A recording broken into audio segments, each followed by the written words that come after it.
acompañarnos como siempre. Sois fieles seguidoras y lectoras, como comentábamos antes, y esta tarde hablamos con Luis Íñigo, que es un autor que ha entrado en Espasa pues por méritos propios, porque nos envió un proyecto muy interesante que nos gustó mucho y bueno, se ha convertido en libro.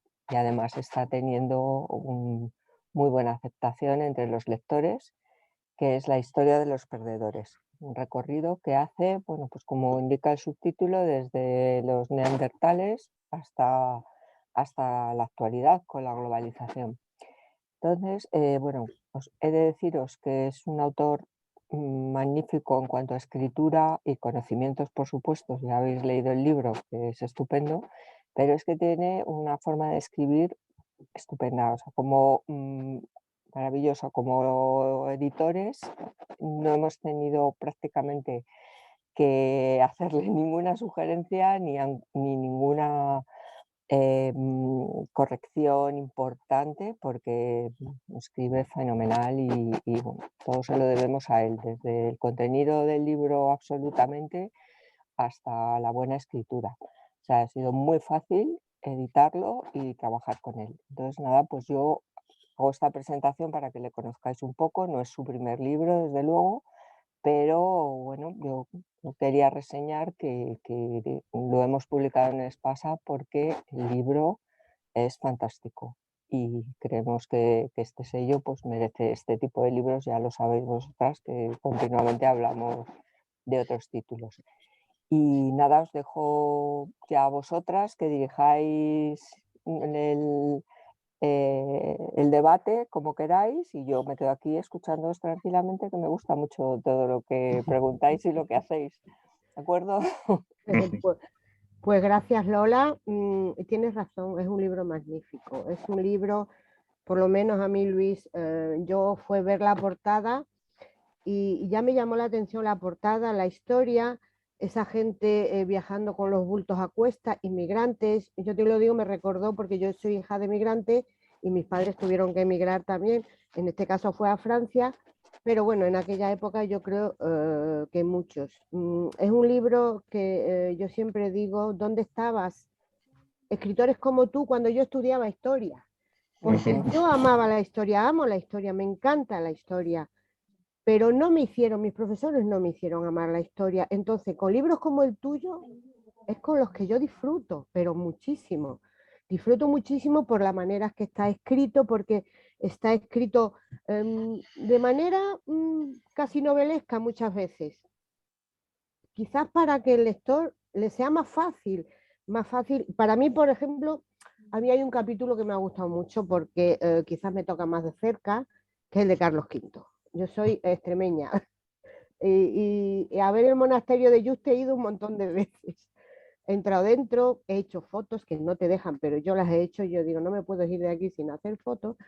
Entonces, bueno, para empezar a preguntar, a mí me gustaría que nos contaras un poco cómo nació este libro, porque este libro no es, son muchas historias las que hay en este libro, no es de un año ni de dos. Yo creo que es, son muchos meses, mucho trabajo y mucho. Bueno, cuéntanos lo que quieras sobre cómo nació este libro, lo que quieras del libro. Bueno, yo creo que has acertado en todo lo que dices. Primero, hacen falta profesores y profesoras de Por historia favor. con Sí. otro estilo. Yo tuve una profesora que me marcó mucho en primero de bachillerato y a la que le debo mi visión de la historia desde los 14 años, que es una historia de procesos, de explicar por qué suceden las cosas, más que de fechas, de datos o de reyes que haya que aprender de memoria, pero en el fondo cada vez sirve menos porque le das a Mr. Google y encuentras todo en un Ya. segundo. Con lo cual, lo que importa es aprender a sacar enseñanzas de la historia. Y para eso la historia tiene que tener voluntad o vocación de explicar, no de narrar solamente. Pero también tiene que ser hermosa. Por eso el libro está escrito así. Si habéis visto, cada capítulo empieza con la historia novelada en 4 o 5 páginas de un personaje que representa al colectivo del que va a tratar el capítulo. Y esa es la idea, despertar la empatía del lector, que sienta que los perdedores eran personas como nosotros que tuvieron la desgracia de ser derrotados y además luego su historia se contó mal y con mala intención. es un libro que no nació en un día, es un proyecto mío de hace mucho tiempo y que realmente empecé casi a escribir el momento que empecé a leer libros de historia, porque si veis los libros que se mencionan, hay libros de hace 2 meses o de hace un año, recientes, a más no poder, y hay libros que tienen 30 años y han sido reeditados sin cesar porque son de los que marcan realmente. Y yo creo que los libros que marcan merecen la pena mantenerlos vivos siempre. Entonces es el proyecto de toda una vida realmente. Y yo creo que se nota, porque ahí hay mucha reflexión personal en cada capítulo. Mucha reflexión y bueno, yo te agradezco infinito porque también te digo que no, para mí, no hace falta leer el libro del tirón. Yo creo que es un libro para de vez en cuando cogerle, no leerle y dejarlo olvidado, no. Cogerle de vez en cuando y volver a rememorar todos esos capítulos que tú tienes ahí. Unos le gustarán más, otros menos. Bueno, a mí me ha gustado el de las personas mayores, el de las mujeres, que son muchos. Yo creo que en general me ha gustado todo mucho. O sea que, pero bueno, me callo que hay muchos que preguntar y si luego nos da tiempo seguiremos. Yolanda. Luis, buenas tardes. Un placer Buenas tardes. conocerte. Yo te confieso que me lo he pasado pipa con tu libro. Primero porque a mí me apasiona la historia. Es verdad que no he tenido demasiados buenos profesores, pero soy muy autodidacta. A mí me empezó a apasionar la historia porque la empecé a estudiar como me apetecía y ahí fue cuando le encontré el gusanillo. Y a mí me ha encantado leerte, pero como decía Pepa, yo no te he leído de seguido. Yo fui al índice y fui buscando determinados capítulos, primero los que me llaman más la atención, luego otros. Yo soy muy fan del Temple, del Orden del Temple. A mí el capítulo de los Templarios, esa maldición de Jacques de Molay me sigue pareciendo para enmarcar. El capítulo de los comuneros también me ha gustado muchísimo. Creo además que haces también una labor un poco desmitificadora de algunos de ellos, algunas de las figuras. Pero en lo referente al Temple, tú cuentas la historia de una forma bastante objetiva de lo que ocurrió, que en realidad se acaba con el Temple por un tema de dinero, ni más ni menos. El Bill Metal era el que mandaba. Pero en tu opinión personal, ¿por qué crees que el Temple a fecha de hoy sigue teniendo o creando esa fascinación en todo el mundo que llega o que lo estudia o que quiere saber algo de él? Bueno, pues mira, creo que la causa, perdón, de eso es la leyenda que se ha creado respecto al final del Temple que empezó. Si te acuerdas, Jacques de Molay lanza, es una historia apócrifa realmente, Sí, la maldición, sí. Contra el rey Felipe IV y contra el Papa Clemente en la hoguera, entre las llamas. Difícilmente podía hablar nadie en las llamas, realmente. No. Se asfixiaban en 2 minutos simplemente con el humo, no llegaban ni a quemarse vivos. Pero ahí está, y esa leyenda se mantuvo. Eso, y que de hecho el Temple sobrevivió con otros nombres, por ejemplo, los Caballeros de Cristo en Portugal, y bueno, y en Escocia, en fin, durante cierto tiempo, ¿no? Y que luego ese misterio, pues un filón espectacular. Ya no vamos a mencionar a Dan Brown, que ya es el No, caso. por Dios, a Dan Brown no, mejor no. Déjate. Bueno, eso que llaman algunos literatura, pero que vende mucho, y esa es la... Es decir, sigue teniendo un predicamento por ese misterio que rodea su final, por ese dramatismo. Si ves el inicio del capítulo, intenta ser dramático realmente, porque, hombre, también hay que enganchar a la gente. Y yo creo que es cierto. Es decir, el Temple era una orden militar como las demás. Cuando su razón de ser desapareció, porque la Tierra Santa se perdió, las demás se buscaron la vida. Los teutones se fueron a Alemania, los hospitalarios se convirtieron en piratas y se dedicaban a saquear barcos musulmanes, y Jacques de Molay no supo qué hacer. Siguió apostando a una cruzada que nadie quería, y entonces el Temple pues perdió ese halo de sacrificio y de lucha por la fe y se quedó con el halo de banqueros. Y ese poder económico que tenían despertaba mucha envidia. Entonces se convirtieron, evidentemente, en presa fácil de cualquier rey desaprensivo. Y Felipe IV de Francia era más desaprensivo que ninguno. Hombre. Había expulsado a los judíos, los expulsó 2 veces, de hecho, se había quedado con su dinero, se quedó con el dinero de los banqueros florentinos, en fin, un abuso detrás de otro, ¿no?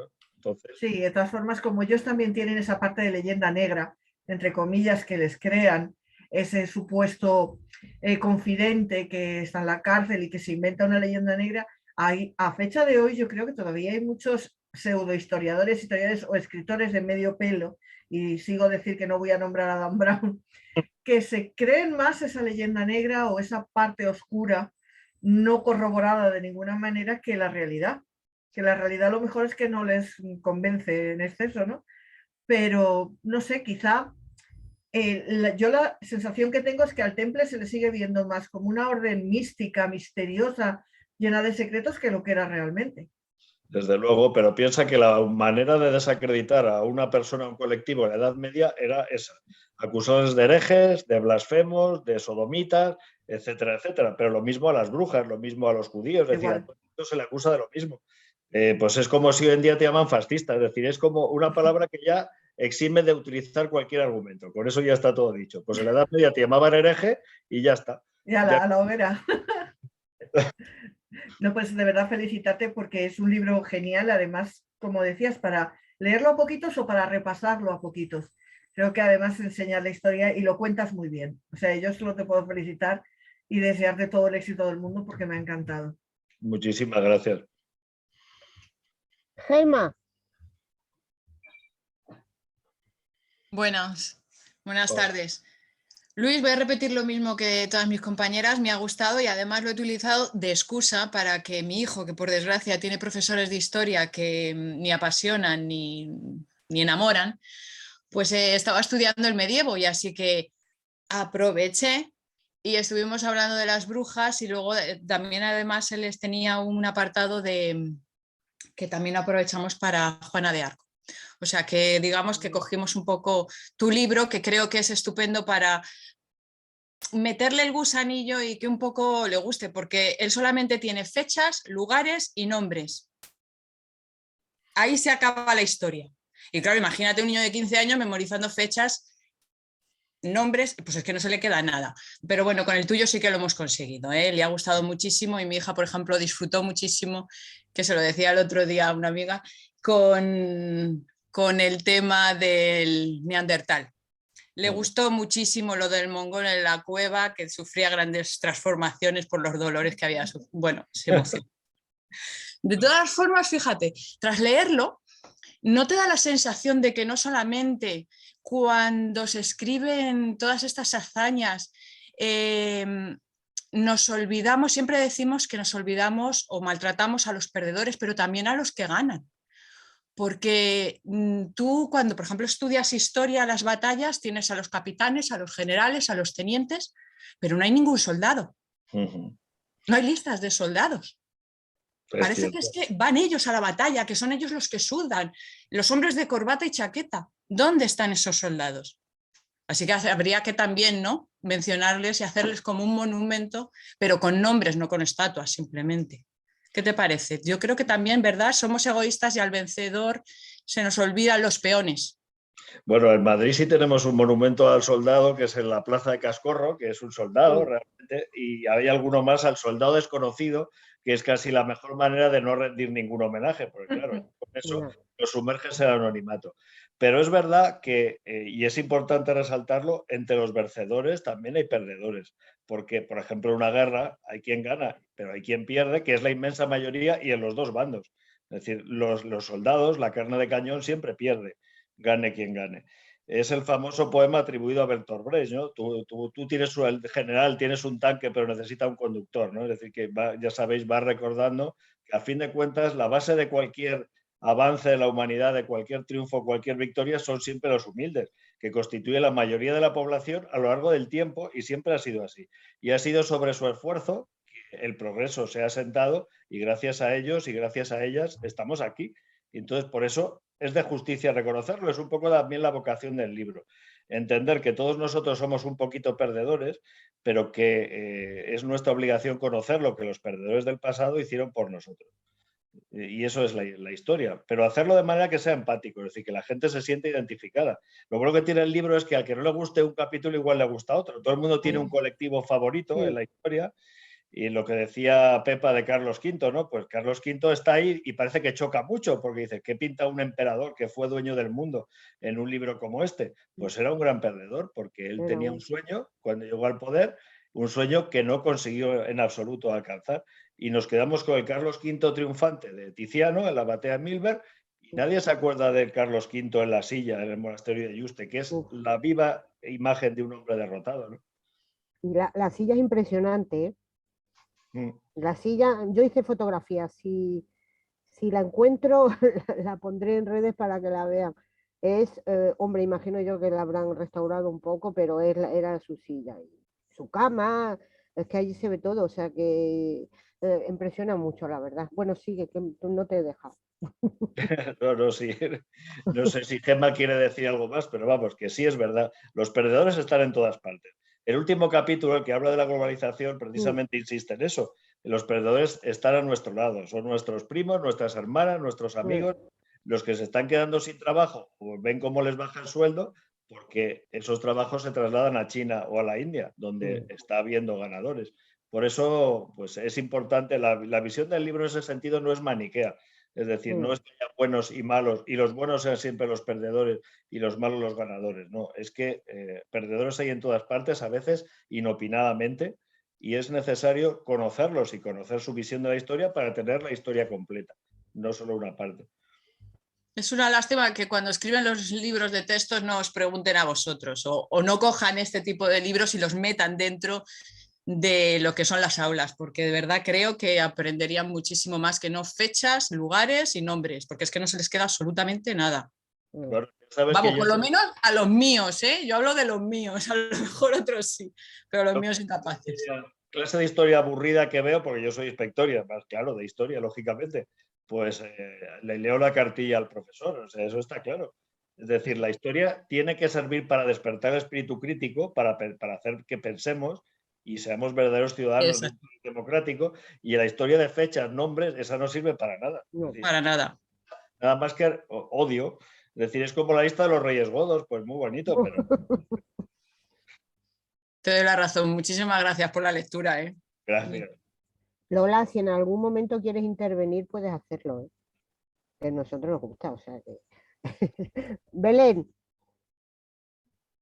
Te digo que Luisa lo sabe todo, que yo no tengo que decir. Ya, no, sí. La verdad es que da gusto escucharlo, o sea, Sí, que nos sí. encanta. Por eso que él sí que tiene cosas que contar.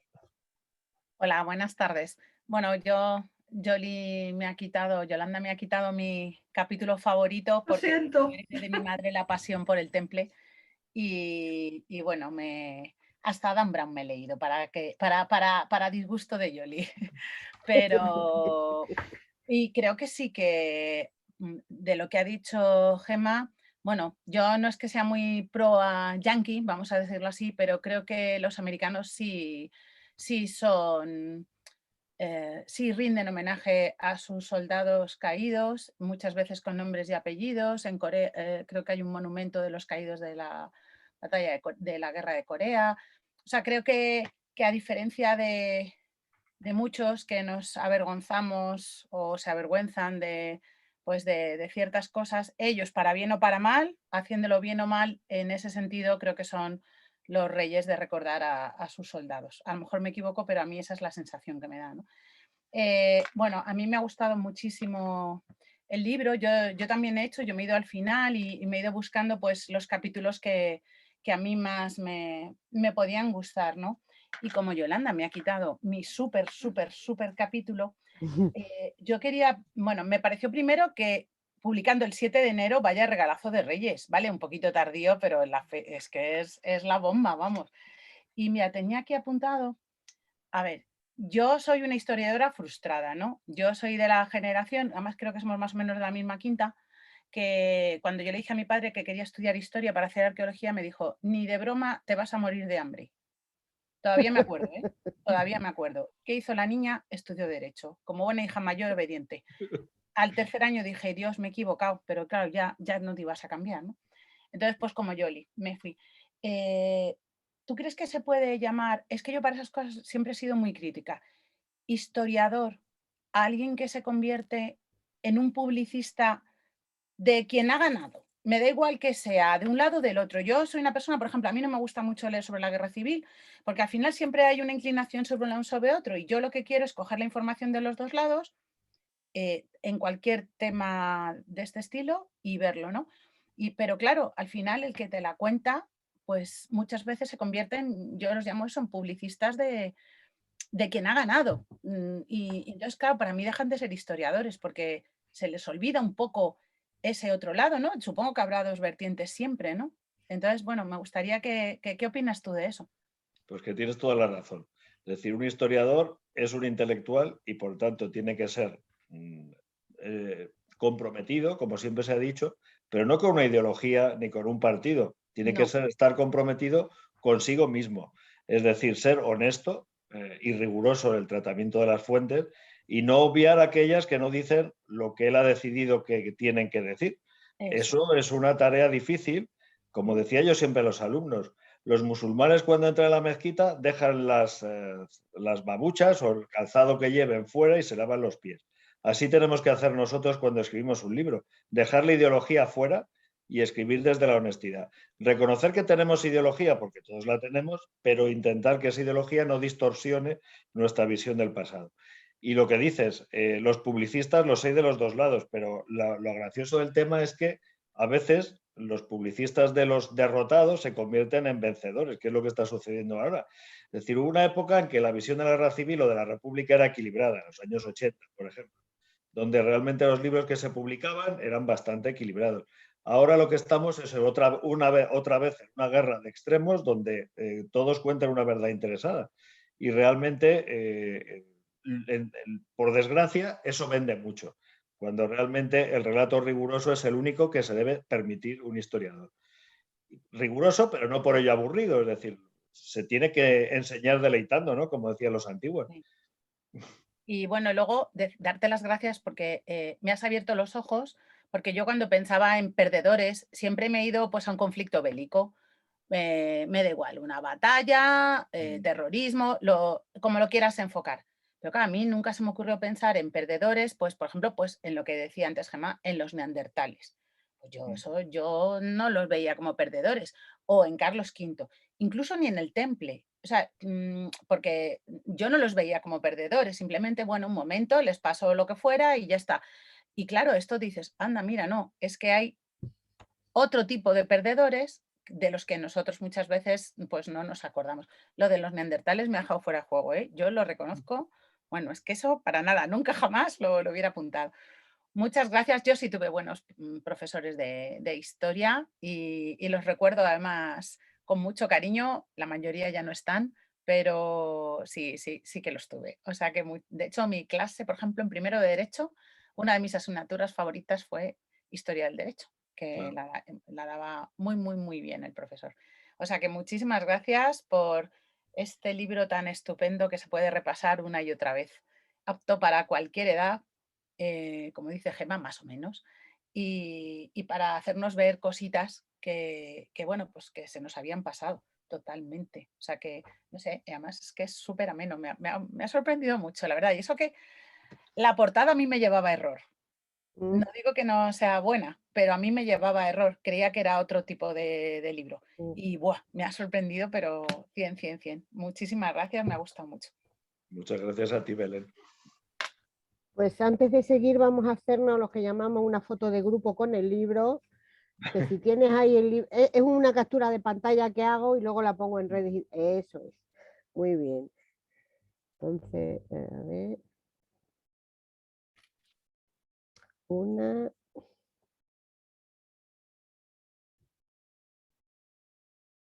Desi, el libro.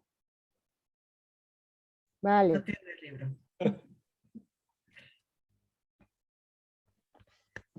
Pues seguimos. Estefanía. Oye, Luis, he visto que no tienes redes, antes de que... No tienes redes, ¿no? Ni Facebook, ni Twitter, ni Instagram, ni nada. ¿O sí? No, es que soy un poco Gutenberg, la verdad. Y es que será un poco heavy lo que voy a decir, pero es que me gusta más dedicar tiempo a leer y ya escribir. No, sí, totalmente de acuerdo contigo, pero más que nada, alguna para que veas lo que hace, lo que opinan de tu libro, por ejemplo, nosotros, que luego ya cada uno pone su reseña y bueno, hay veces que es en blog y otras veces en las redes sociales, o sea que, bueno, alguna, aunque sea solo para cotillear, Luis, ábrete una y que no se entere nadie. Sí, voy a tener que abrir todas, aunque luego Sí, aunque no interactúes, pero bueno, por lo menos ves lo que van opinando. Vamos, es un consejo, ¿no? Una que está todo el día en las redes sociales trabajando, pues te lo digo que es importante también interactuar de vez en cuando pues con los autores y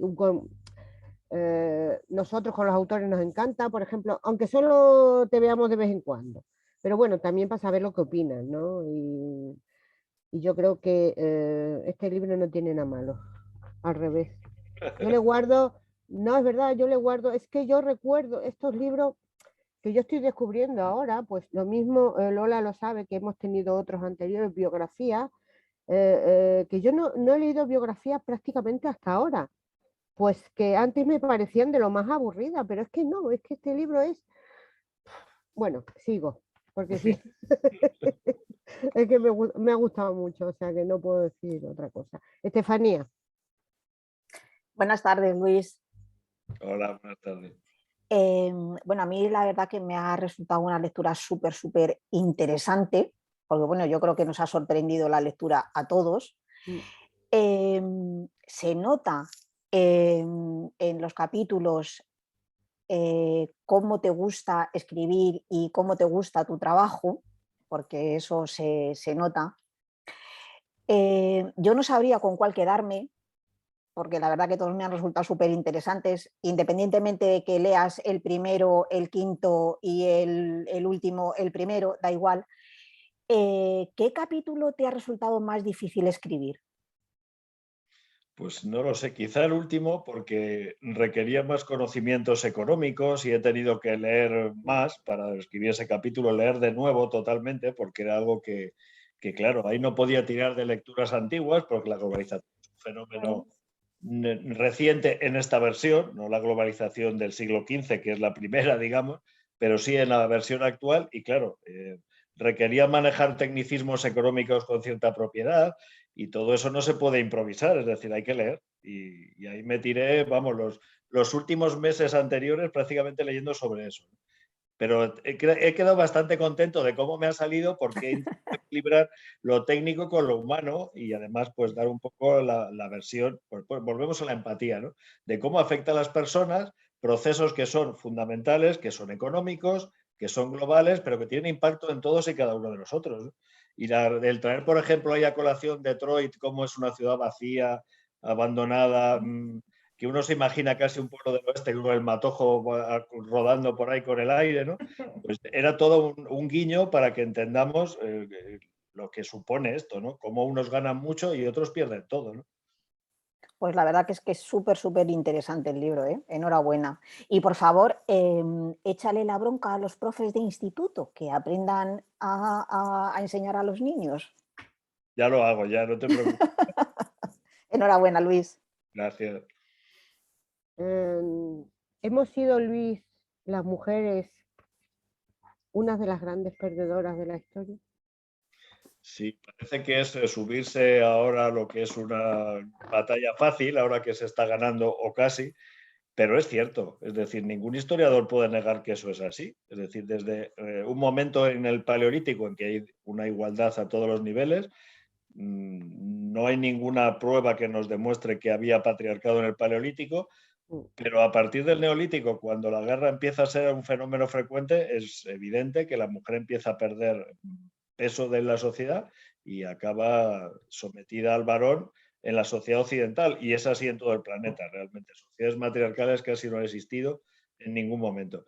Entonces el planteamiento del capítulo es doble. Por una parte es narrar cómo eso es así a lo largo de la historia y cómo el feminismo surge en determinado momento como una revolución silenciosa que busca el bien de toda la humanidad, no solamente de las mujeres. Es decir, que la humanidad recupere el 50% de talento que ha perdido porque ha desperdiciado a la mujer relegándola a un papel concreto, ¿no?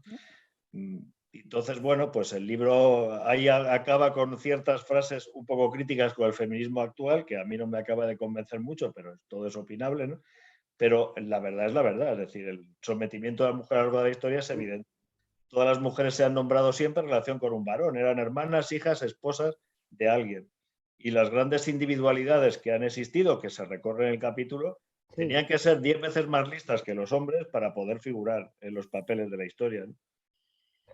Yo sinceramente soy feminista, pero reconozco que hay cosas que no me gustan, de algunas de ellas, claro, porque luego hay tantas feministas, hay tantas que dicen tantas cosas, que a ver, no, por eso es bueno cada uno, yo pienso que tiene sobre eso su opinión. En mi caso, pues estoy de acuerdo contigo, no, las feministas actuales tienen cosas, pero no, pero bueno, yo creo que eso cada una es libre de pensar o de, yo creo que es muy amplio el feminismo, muy amplio. Bueno, seguimos. Ana. Hola, buenas tardes, Luis. Hola, ¿qué tal? ¿Qué tal? Encantada. Nada, reitero la opinión de mis compañeros. A mí el libro me ha sorprendido. Me ha pasado un poco que me despistó un poco la portada. Me pasa un poco lo que a Belén, que he terminado desencantada un poco con esos tiras ya flojas y esa polarización que se ha hecho de la historia, sobre todo de la historia de nuestro último siglo. Y estoy como un poco harta ya de tanto conflicto guerra civilista que terminas por coger manía a la historia, y es una cosa que es que odio que me pase porque me gusta muchísimo. Y creo que, como bien has dicho tú, o sea, la historia lo que nos debe servir es para despertar nuestro espíritu crítico y para no repetir los errores del pasado, que lo recoges tú muy bien en el capítulo de la globalización. O sea, estamos ahora mismo en un momento, creo que es un momento importantísimo en el futuro de esta civilización, en el futuro, nuestro futuro como seres humanos y nuestra vida en este planeta. Ha habido una parte que a mí me toca ahora mismo muy de lleno porque lo estoy viviendo y porque es una realidad que está ahora mismo en lo más alto de las noticias, el tema de los ancianos. El tema de los ancianos. Mi padre tiene 88 años, a punto de cumplir 89, una persona que ha sido súper activa, trabajadora, emprendedora, y ves cómo se va debilitando, ves cómo dices tú, cómo va perdiendo todo lo que le hace ser el ser humano que era. Sigue siendo mi padre, sigue siendo una misma persona, pero ves que cada vez tiene menos sitio en esta sociedad. Desde tener que ir al banco, que era un hombre que siempre llevaba todos esos asuntos, a delegar prácticamente en nosotros porque no se aclara, porque no le entienden, porque le da miedo ir, porque no le dejan ir. A mí esto me produce muchísima pena y me duele muchísimo, Pero la verdad que es que a corto plazo la solución que le veo es nefasta. ¿Por qué has tocado precisamente este tema de los ancianos en el libro? Si habéis visto, el libro tiene cierta vocación de hacer justicia, ¿no? Y Sí. hacer justicia con el pasado y con los perdedores del pasado que lo siguen siendo en el presente. Las personas mayores en la actualidad, y con la pandemia se ha visto mucho, pues se ha hablado mucho de ellos, de proteger las residencias, bueno, pero la visión que tenemos ahora en esta sociedad es que somos lo que hacemos, de tal manera que el que ya no hace nada deja de ser nada. Y lo condenamos al apartamiento, al ostracismo interior, es decir, lo amontonamos en eso que llamamos residencias de ancianos, pero que en el fondo, y es muy dura la palabra, son morideros, es decir, son almacenes donde las personas van a morir. Y nos contamos la película de que lo que le gusta a las personas mayores es estar con gente de su edad, hablar de sus cosas, recordar su pasado, cuando realmente lo que le gusta a las personas mayores es lo que le gusta al resto de las personas. Hablar, reírse, enamorarse, bailar, cantar, es decir, lo mismo que a cualquiera. Pero nosotros les condenamos, les apartamos y decimos, ya no servís, sois herramientas desechadas. Por eso tiene ese título. Y me parece que reivindicar el papel de los ancianos y que necesitan un trato humano en el pleno sentido de la palabra, pues era una obligación de un libro como este. Por eso incluye ese capítulo. Ese capítulo y el de los neandertales han sido los que más me han enternecido. Y mi padre tiene 96 años, que cumple dentro de una semana. O sea que imaginaos si me siento directamente implicado con ese capítulo.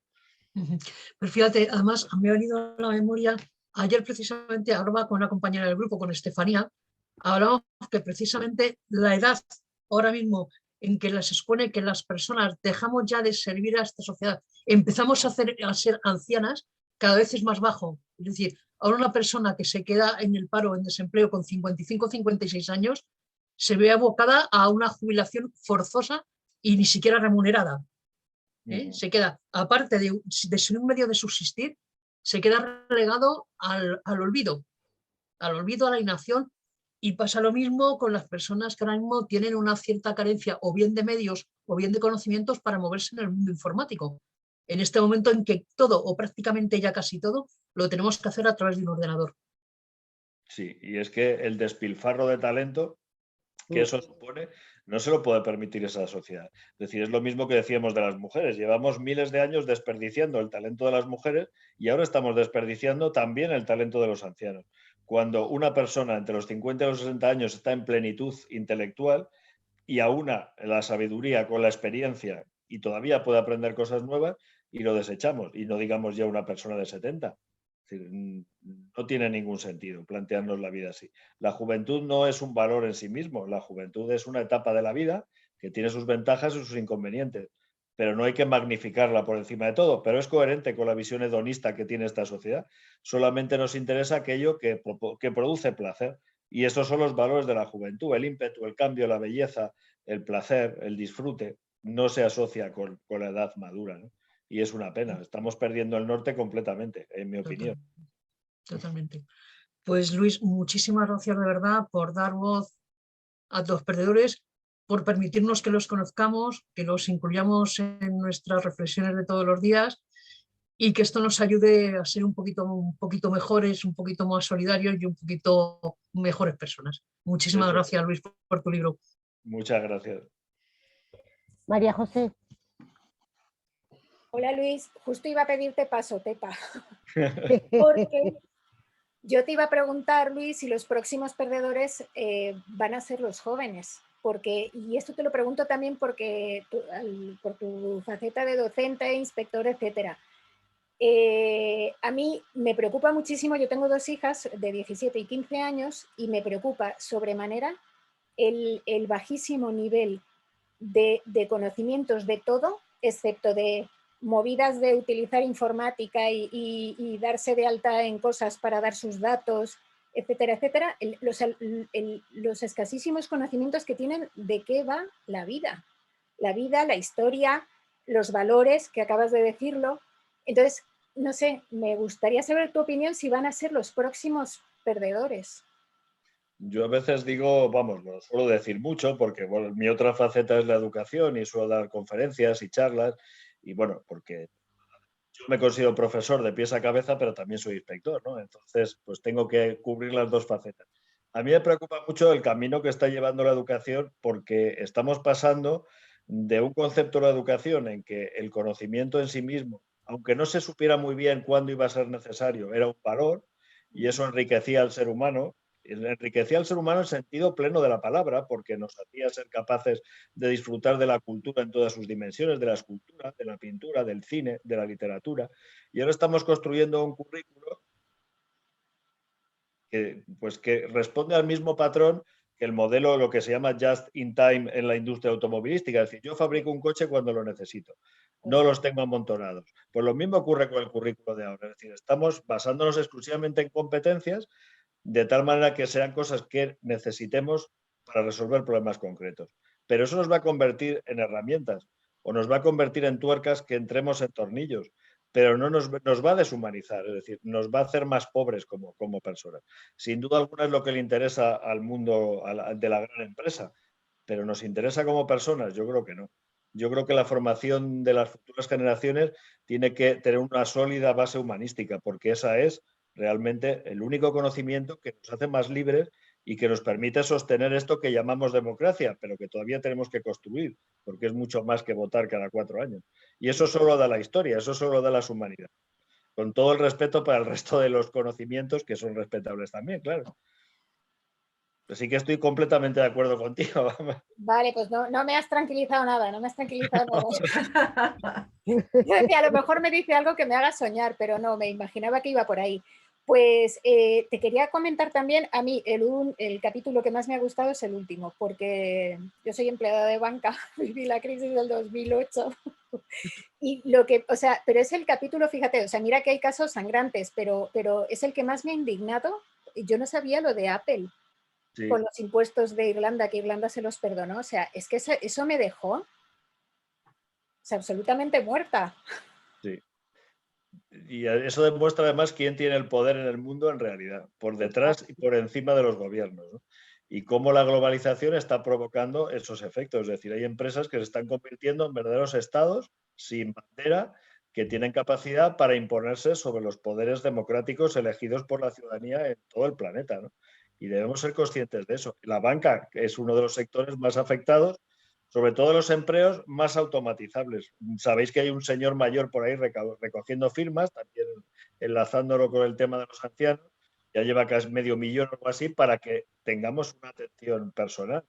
Es esa pérdida de atención personal la que va unida a la pérdida de empleos en la banca, precisamente porque lo están haciendo todos los ordenadores. Es decir, nosotros. Es decir, somos nosotros los que estamos haciendo de empleados de banca. El trabajo que antes hacíais vosotros. Sí, tal cual. Pues nada, Luis, darte la enhorabuena y un poco lo que te han dicho todos. Es un libro de mesita de noche, como digo yo, para tenerlo y consultarlo una y otra vez. Así que enhorabuena. Muchas gracias. Arsène.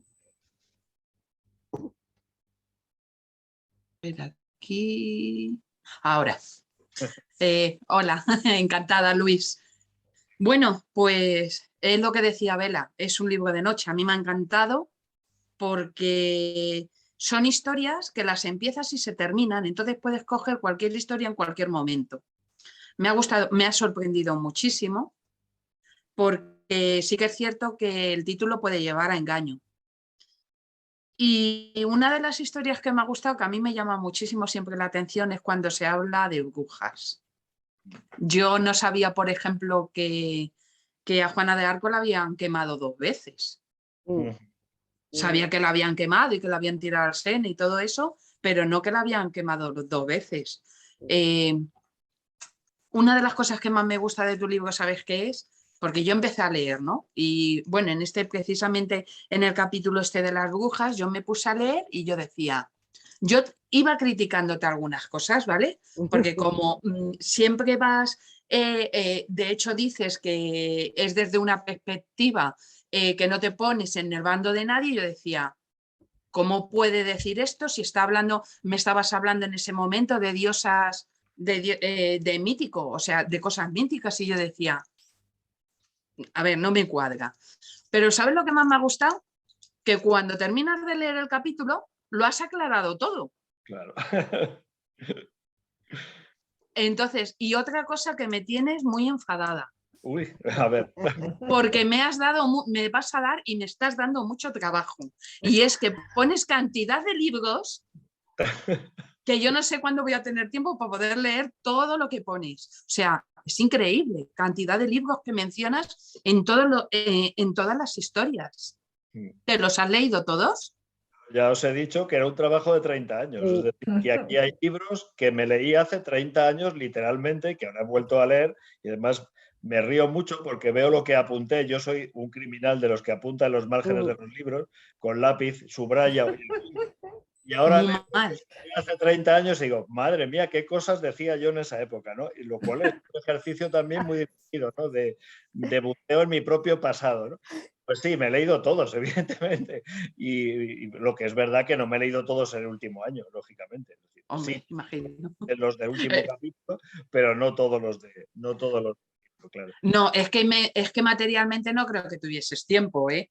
Para leerte todos los libros que he leído yo, bueno, porque no veis más que unos poquitos aquí detrás, pero esto es una guardilla entera llena de libros. Y a ver, yo pues aprendí a los 4 años y no he parado desde entonces. Empecé con tebeos y luego he seguido leyendo libros y me he hecho un verdadero adicto. Así somos los historiadores en general, ¿no? Ya, pero no todos los historiadores, sí, leeréis mucho, pero no todos los historiadores lo explican igual, ¿eh? Yo realmente te digo que enhorabuena y has conseguido hacerme fan tuya, ¿eh? Uy, qué bien. Pues ahora a ver si me conseguís muchos fans vosotras en vuestros Bueno, grupos. por eso te decía lo de las redes, para que lo vieras. Que por eso ojalá. Por eso te decía, Luis, lo de las redes, porque en las redes nosotros ponemos nuestra opinión sobre el libro y luego ya comentan y dicen, ay, pues mira, pues no lo conocía, porque muchas veces es más el desconocimiento que otras cosas, pero bueno, para eso estamos aquí, este humilde club, pero que da mucha guerra. Muchísimas gracias, de verdad. Gracias a ti. Creo que ya has tenido la ocasión de hablar con Fernando. Hola, Luis, buenas tardes. Sí, yo creo que sí. Me hizo una entrevista muy interesante. Sí, la hemos oído también. La hemos estado escuchando, sí. Libros El Petate, ¿no? Sí. Bueno, yo la verdad es que tengo que darte de nuevo las gracias por pero como si cuando estudiábamos historia en la carrera hubiéramos tenido un libro como el tuyo, nos hubiera abierto la mente una barbaridad. Hubiéramos visto la historia de otro punto de vista de la que veíamos cuando empezábamos a estudiar, ¿no? La carrera, ¿no? Yo creo que quizás uno de los grandes perdedores que a lo mejor no aparece en tu libro, pero que se nota cuando lo lees, es la historia. Yo creo que al final quien pierde es la historia. No sé si estarás de acuerdo. Se ha quedado congelado. Sí. Oh. Le has asustado, Fernando. Ha ido. Lo he dejado sin palabras. Le has dejado sin voz ni voto. Qué pena. Sí, se ha ido. Porque es verdad, es el gran perdedor, la historia. Se ha ido. Los perdedores somos nosotros que no podemos... Sí, pero he ido, pero no ha vuelto a pedir entrar. Pregúntale. No sé pero yo creo que al final nosotros seremos perdedores, pero bueno, pierde la historia porque al final nos llega la que no es. Exactamente. Se ha terminado la batería. Nos llega pasada por filtros. Yo creo que sé. Es posible que se la haya acabado la batería. Espera, le estoy preguntando por WhatsApp. Un segundito. Sí, suele pasar, es que consume mucha batería el Zoom. Nos llega tergiversada también. Y depende del historiador. Vamos a seguir hablando con la editora ya que está aquí. La tenemos a mano. La tenemos muy a mano, sí. La verdad es que sí. La Pues verdad sí. es que... Nada, preguntadme lo que queráis. Me gustan mucho los libros que editas. Y a mí también. Lola, hace ya mucho, bueno, desde aquella famosa comida que yo lo digo muchas veces. Ah, sí. Mucha comida. Entonces, ojalá pronto tengamos otra así, con otro, por ejemplo, con Luis sería, vamos. No comeríamos. Pues no. El que no comería sería él, porque no le dejaríamos que parase de hablar. No lo dejábamos en paz, es verdad. Y porque él es muy enciclopédico. Ya, pero es una gozada, ¿eh? Sí, por eso, que sabe muchísimo de muchos temas. Entonces es inagotable, claro. Puedes comentar todo lo que se te ocurra. Pero hay encima historiadores que están... Y es que además lo hace con muchísimo respeto hacia todas, lo hace con mucho respeto hacia todas las visiones y hacia todas las versiones que le puedes dar a cada tema. A mí es lo que me ha encantado, o sea, la ecuanimidad con la que trata los demás y el respeto con el que trata todas las opciones. Lo que más me ha llamado la atención. Yo que estoy harta un poco de lo que te decía antes, de esa polarización que hay de todos los temas. Cuando encuentras a alguien con esa serenidad y ese sentido común, dices, madre mía, menos mal. Por fin he encontrado a alguien. Todavía hay solución.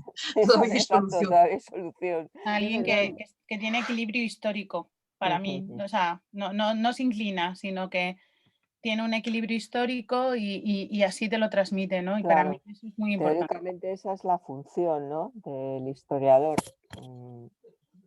Ponerse en un punto de equilibrio, claro, y a través de los documentos de las fuentes en general, que no tienen por qué ser escritas, pues es describir, no opinar. Esa es la diferencia. Entonces... Claro, pero como está muy de moda últimamente. Lo de opinar o posicionarse. Hay historiadores. Pero es lo más fácil. Claro. Si lo tienes en los periódicos, ya no hay noticias, hay columnas de opinión. Exactamente. Y en la historia estamos con esto del presentismo, que a mí me toca mucho las narices, porque es que no puedo con ello. No puedo. O sea, me agarro unos cabreos. Me agarro unos cabreos bíblicos, dice, pero por favor. O sea, ¿cómo vas a opinar tú de lo que hacía un hombre del siglo XVI? Claro. Es que no puedes, no estás ni en su sociedad, ni en su pellejo, ni en nada. Claro. No puedes. Céntrate simplemente en lo que hizo y ya está, no Sí, lo juzgues. Exacto, no se trata tampoco de juzgar, sino de describir o de interpretar algo, pero no de opinar sobre nada. O sea que por eso a veces es la inclinación hacia un lado o hacia otro de las cosas, de un mismo hecho. Lo vemos en la prensa, una misma noticia se Sí. puede dar Totalmente. de maneras muy distintas. Ha caído un rayo, pero uno habla de que ha sido por efecto de no sé qué y el otro le da importancia a que ha sido una atracción terráquea. Es que Claro, sí. Claro. Yo a veces pienso que no es tanto opinar, porque tú opinar puedes opinar, pero dime qué es tu opinión. A mí lo que me cabrea es que intentes manipularme. Eso es. O sea, que me disfraces tu opinión de como un hecho. Exacto, eso es lo que me cabrea. ¿Qué ha pasado, Desi? Ya está entrando. Ahora vale. Bien. Ahora se nos ha ido Fernando. Fernando, vuelve. Perdemos a los hombres. Asustamos. ¡Qué horror! A mí me ¿Qué ha encanta pasado con Fernando? Estos libros que puedas hablar de cosas que han sido reales. Porque esto no es ficción. No, claro. Entonces, no solamente hay que leer no ficción, hay que leer. Bueno, hay que leer ficción, al revés. Sí, Luis. Es que más de aquellos polvos vienen estos lodos, o sea que... Espera. ¿Pero en dónde? ¿Pero en internet o no entiendo? Podríamos cantar un cumpleaños. Déjate. No, después Sal no. y o se cierra y vuelve a entrar, que es la única solución que veo, porque pero solo te ha permitido entrar una vez, porque antes no me aparecías. A ver si puedes cerrar y volver a unirte al link. ¿Y qué estáis leyendo ahora? Tienes la conexión. Tiene mala conexión. Chicas. Vamos a empezar con uno de Jaime de los Santos. A ver, intentar una cuarta vez, a ver si también lo conseguimos, porque si no es eso... Mira, Fernando está diciendo que le va mal la conexión y que tiene una rayita y que se cae. Sí, es que yo no sé qué está pasando. Yo llevo todo que el no día pagáis el wifi, que no pagáis el wifi. Oye, yo lo acabo de pagar, no sé. Lo pagué ayer. Igual. Eso no se nos escapa. Y todo el mundo pagamos a primero. Todo el mundo. Madre mía. No te lo cobran pronto, ¿no? No, vamos, están ahí como los velociraptores y en cuanto llega el día 1 hacen ¡yaca! Pero todos, son muchos. Sí. Todos, y entonces luego vas a ver la cuenta y te entra una depresión. Pero ¿por qué ha pasado? A partir del día 30 yo tiemblo con las notificaciones de nuevo y cuando empiezan a sacar con su cuenta, a dedo en su cuenta, y dices, pero por Dios, una alegría. Lola, una transferencia así. Imagino que habrá más libros de Luis, ¿no? Bueno, ya sabéis, por mi parte, desde luego estaría encantada, porque escribe, os digo de verdad que lo que... Sí, por eso te lo pregunto, porque ojalá. Así. Y vamos a verlo, porque también sabéis que las editoriales, nuestra misión, aparte de difundir la cultura, es tener buenas escrituras que... Claro. Exacto, entonces ojalá, porque a mí me parece un autor estupendo, o sea que por mí fenomenal. Sí. Yo lo hemos escuchado de verdad porque dijo Fernando, dice, yo lo he entrevistado, si queréis oírlo y tal, y la verdad es que me pareció muy, muy interesante, ¿no? De hecho, yo creo que algunas de las preguntas hemos repetido aquí, digo porque nos han parecido para que quede también grabado aquí, ¿no? Claro. O sea que me ha parecido muy interesante. Es que se habla muchas cosas, hablo del sexo, por ejemplo, claro. Que es una cosa, fíjate tú. Por eso digo que sabe de todo y es nos encanta hablar con estos autores. Ojalá. Lo quedaría por ir a una conferencia de este señor. Sí. Vamos, como me enteré que hay alguna, me cojo el coche y me voy, porque tiene que ser una clase de oyente. Yo llevo a mis hijos. Bueno, le das el temario. Primero le dices a Luis, mira, tienes que hablar de esto. En concreto.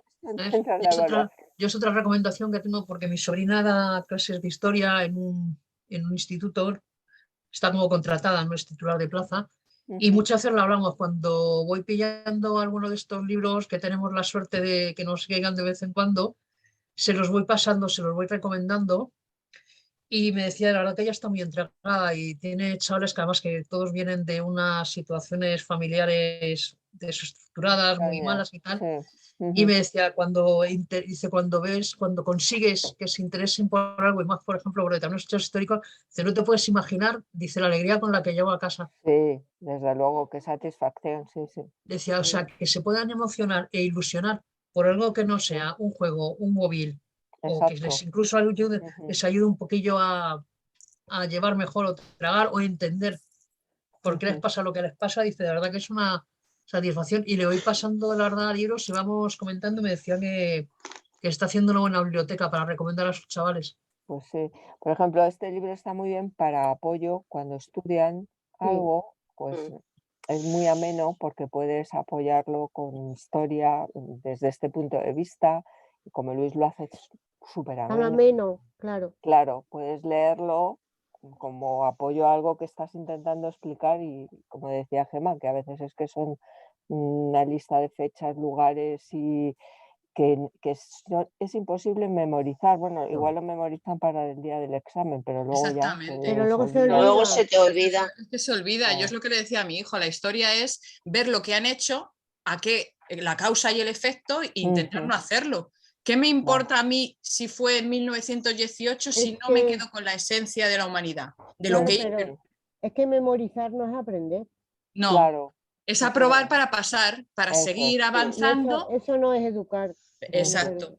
Pero menuda batalla, porque al final el trabajo se termina en casa. Ya. Claro. No, eso es va a intentar Luis con sus otros... Bueno, creo que tiene un problema de conexión, porque intentándolo con el ordenador, la tablet y el móvil, iba a conectar el móvil a 4G para ver si así podía conectarse. Bueno, así podemos terminar. Claro, por lo menos despedirnos. Claro, exactamente. Bueno, fíjate, y Fernando tampoco consigue. Sí, Fernando está aquí. Fernando ya. Pero viene y se va. No te vayas a hacer. Está ahí. Porque Fernando era el último de las preguntas o quedaba alguien. No. Falta. No falta. Teresa, ¿no? No. Tere, ¿no? No falta, no. No falta porque Tere está de oyente. ¿Ves?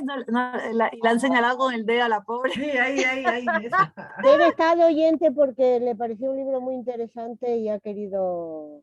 Para que luego me diga, dile que a decir que me le mande. Vale. No estaba incluida en el listado. No estaba incluida. Ay, qué barbaridad. No estaba incluida pero yo siempre... Hubo un problemilla ahí. Pero luego, claro. Vale. Sí, no, pero es que hay... Aquí está Luis. Bueno, genial. A ver si ahora. Ahí está. Ay, que vaya hacia la luz, por Dios. Está entrando. Suena eso llorando, por Dios. Está con el móvil. Está con el móvil, sí. Bueno, estaba hablando Fernando, no sé si Luis, todavía no está. Está conectando. Está conectando.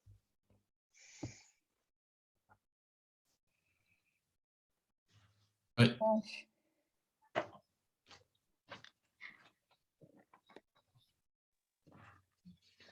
Ahora nos oye, yo creo, pero no nos ve. Vaya, pues Luis? No, sí os oigo, pero no os veo, es verdad. Sí, pero nosotros te oímos y no te vemos tampoco. Porque tienes la cámara apagada, desactivada, mejor dicho. Es que con el móvil es de otra manera. Sí, me sales como con la cámara desactivada. Sí, ha activado el sonido, pero no la cámara. Pues no sé dónde, a ver, subir. Mira, acabas de activar y desactivar el audio. Te falta con la cámara. Pero es que aquí dice... Vídeo. Ahí se quita el otro, o sea, no sé. Es que no. Bueno, pero... A ver ahora. Ahora. Bien. Ahora. Pero yo no, me veis vosotros, pero yo a vosotros no os veo. Bueno, pues te vemos. Nos verás de uno en uno, a lo mejor. ¿Me imagináis? No, te vemos. Te vemos, nos imaginas tú. Bueno, más que nada, yo creo que estaba, no sé si para despedirnos, y no sé si Fernando quería decir algo más. Yo, si me dejáis preguntar... Y claro, por favor. Sí, mira, Luis, sí es verdad que gracias a tu libro te puedo decir que nosotros vemos la historia de otra manera, ¿no? Nos ayuda a razonar un poco, ¿no? A que lo que nos aparezca de primera mano no pensemos que es la verdad absoluta. Entonces, bueno, que investiguemos, que tengamos inquietudes, ¿no? Entonces, reflexionando, he visto la historia que nos ha llegado, porque como te comentaba en su momento aquel día, también es verdad que, bueno, que la historia al final, en ciertas épocas del tiempo, la escribían quien sabía escribir, ¿no? Hoy en día, que todo el mundo tiene acceso a una red social, que todo el mundo puede dar sus opiniones, su comentario o dejar por escrito algo, ¿tú cuál crees que va a ser la historia que le quede a las generaciones futuras? Es difícil bueno, estás pidiendo un poco que haga ciencia ficción, que ya sabes que es una de mis aficiones y que he escrito sobre eso, y realmente es difícil de decir. Dependerá de quién se encargue de escribir la historia del futuro. Supongo que la labor del historiador será, por una parte, más fácil y por otra mucho más difícil que ahora. Más fácil porque tendrá una enorme cantidad de fuentes, y más difícil porque le costará distinguir lo veraz de lo apócrifo. Es decir, ahora, si alguna cosa caracteriza a esta sociedad, es el exceso de ruido en materia de datos, que no es información. Los datos por sí solos no son información. Y, por tanto, distinguir entre lo veraz y lo que no es nada más que conspiranoia o datos apócrifos va a resultar muy difícil para el futuro historiador, desde luego. Pues yo, si me lo permites, yo te diría que si alguien me tiene que hablar de historia, que me hable como lo has hecho tú en este libro. Fantástico. Mejor elogio no me puedes hacer. Yo lo suscribo, yo lo quiero también. Y como mientras que hemos estado hablando con Lola y hemos estado diciendo que si alguna vez haces alguna conferencia, vamos derechitos a escucharte, o no sé, como oyente, como lo que sea, porque ojalá algún día vengas a Madrid y tengamos la ocasión de conocerte personalmente. Yo creo que podemos aprender de ti mucho, pero mientras tanto, pues aprendemos de tu libro, recomendaremos tu libro mucho en redes, porque yo pienso que es un libro para todas las edades, como hemos dicho antes, para adolescentes, pero los que más yo creo que lo necesitan ahora mismo son los adolescentes, instituto y demás. Yo creo que yo no tengo ahora hijos en instituto, pero si no, lo llevaría derecho el libro al instituto para que lo recomendara y para que, no sé, vete a los institutos y da los clases, da los charlas en esos institutos, que aprendan historia, que amen la historia. Y yo creo que con tu libro amamos un poco más la historia. Gracias, Luis. Ha sido un placer, espero que te lo hayas pasado bien con nosotros. Y bueno, esperemos vernos pronto. Y bueno, mientras, como te decía antes, pues no dejaremos de recomendar tu novela. Bueno, tu novela no, tu libro. Tu libro, bueno, tu libro. Una cosita, Pepa. Sí. Perdona, ¿puedo preguntarle una curiosidad? Sí, claro. Sí, claro. Ya. Como bien has dicho y hemos leído en tu biografía, eres un aficionado experto en ciencia ficción. ¿Cuál es tu escritor favorito? Pues es Aldous Huxley, sin ninguna duda. Y otra curiosidad. Dime. Sí. No, sí. ¿Y qué opinas, puesto que has hecho el último capítulo del libro sobre la globalización, me ha parecido tan asombroso? ¿Qué opinas de la Agenda 2030? Pues bueno, la ONU es la ONU. Es decir, aquí la cuestión es que hablar se nos da muy bien a todos, y la Agenda 2030, como el marco europeo para el 2021-2030, está lleno de frases grandilocuentes, de corrección política, pero luego, a la hora de la verdad, las medidas concretas cuestan dinero, y hay que decirlo así. y nos cuestan dinero a todos. Es decir, la transición ecológica no es gratis. Pasar del carbón a la electricidad renovable no es gratis. Los coches eléctricos son mucho más caros que los coches de diésel, por ejemplo.